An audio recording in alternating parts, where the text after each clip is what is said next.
Eu queria que vocês explicassem uma coisa, dentro da vivência que vocês tiveram como militares e agora como advogados, para o pessoal entender que a fiscalização do Exército, e eu sei disso, da Marinha também é muito grande em cima disso, gente. Muito difícil alguém receber um percentual indevido, né? Vocês querem comentar isso aí? Em termos de sindicâncias, IPMs, etc., Zé. Bem, eu queria complementar um pouco da fala do doutor Sérgio. Essa questão do contexto histórico.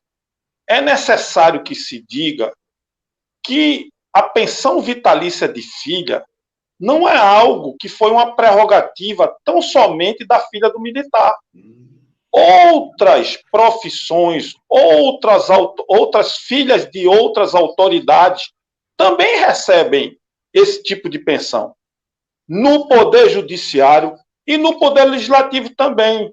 Então, nós temos filhas de magistrados que recebem pensão vitalícia. Nós temos filhas de ministros do Supremo, de ministros do STJ. Nós temos filhas de desembargadores dos diversos tribunais de justiça espalhados pelo Brasil que recebem pensão vitalícia. Nós temos filhas de deputados que recebem pensão vitalícia. Nós temos filhas de senadores que recebem pensão vitalícia. O que ocorre é que a imprensa bate muito pesado na pensão vitalícia da filha do militar, mas esquece que outras categorias também passaram por esse mesmo processo, não é? Eu não estou dizendo que hoje ainda existe esse direito, mas existe a regra de transição. Existem pessoas que recebem até hoje, certo? Então, isso é algo que tem que ser esclarecido e que tem que ficar bem claro, tá? Em segundo lugar, tratando desse assunto que você está falando, o Exército Brasileiro, a Marinha, a Aeronáutica, ela tem os seus órgãos de inativos e pensionistas, que fazem um controle cerrado e eficaz sobre o sistema de proteção das Forças Armadas, não é? Então, o militar, para ele passar para a reserva remunerada ou ser reformado, ele tem que preencher requisitos. Isso é verificado. Quando o instituidor da pensão falece, quando o militar, que é o contribuinte, falece, é lógico que aquele que possivelmente vai se habilitar, a pessoa habilitável, ela vai lá e protocola um requerimento, mas é feita toda uma verificação da situação específica do militar instituidor que acabou de falecer no momento do óbito do instituidor. Certo? Então, tudo isso dá legalidade aos atos praticados pelas Forças Armadas quando se dá o deferido para uma pensionista militar passar a receber, para o dependente do militar que contribui passar a receber.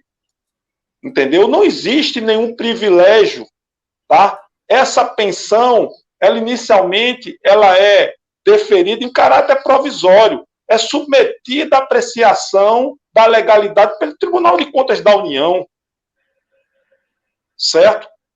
E a gente tem altos índices de aprovação.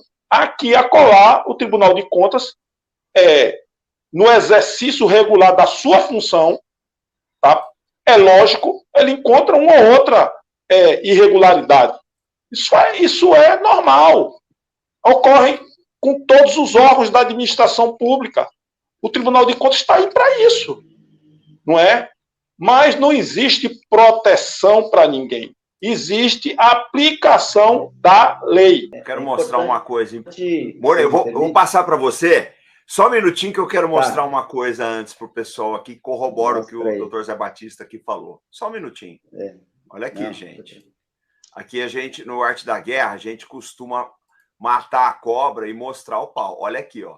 Tribunal de Contas da União mantém restrições de pagamento de pensões a filhas solteiras maiores de 21 anos. Então, o que acontece aqui? Tá? isso aí ele está retroagindo às leis anteriores, tá? Que conferiam esse direito a filhas de servidores civis, ou seja, não eram só as filhas de militares que tinham direito a esse benefício. Porque eu acho que o que aconteceu foi o seguinte, né? Aí o pessoal que estuda história do direito, eles podem corroborar melhor isso.